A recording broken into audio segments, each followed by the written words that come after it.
ស្ទឹងសង្កែខែលិញផុតទៅតើឆោ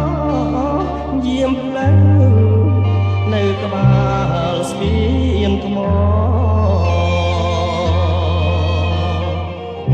ស្រមោលធម្មជាតិខំរំលេចពណ៌សរំ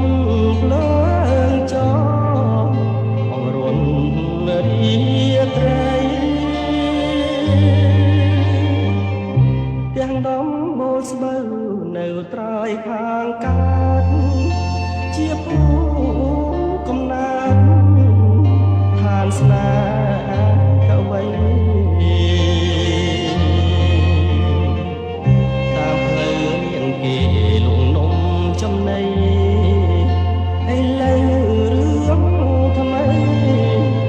ហើយយើងភ្លេចអស់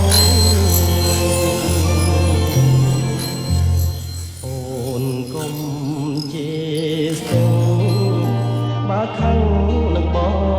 ងទុកគ្រាន់ដើរឆ្លងនឹករឿងស្រណងទឹក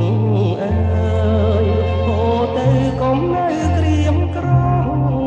នាំដួងចិត្តស្មោះទៅប្រាប់នាងផង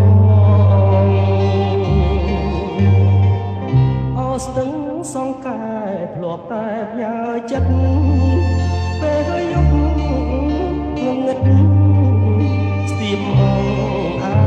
យខ្នងបើឈប់ស្នេហាសុំខ្លួនជាបងបានជួបម្ដងម្ដងញញឹមគ្មានឈប់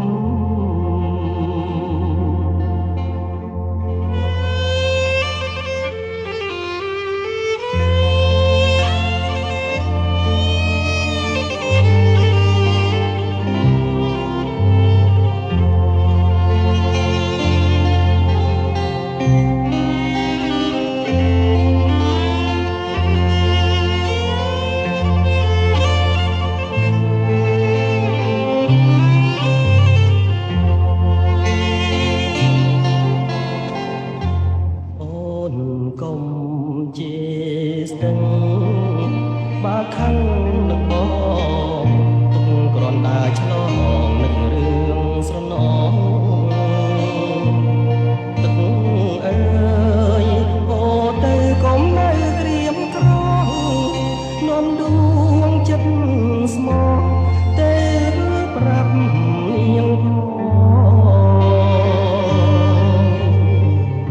អស្ទឹងសង្កែធ្លាប់តែផ្ញើចិត្តពេលយប់ងងឹតស្ទាបអងអាយខ្នង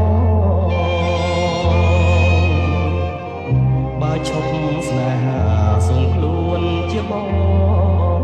បានជួបម្ដងម្ដង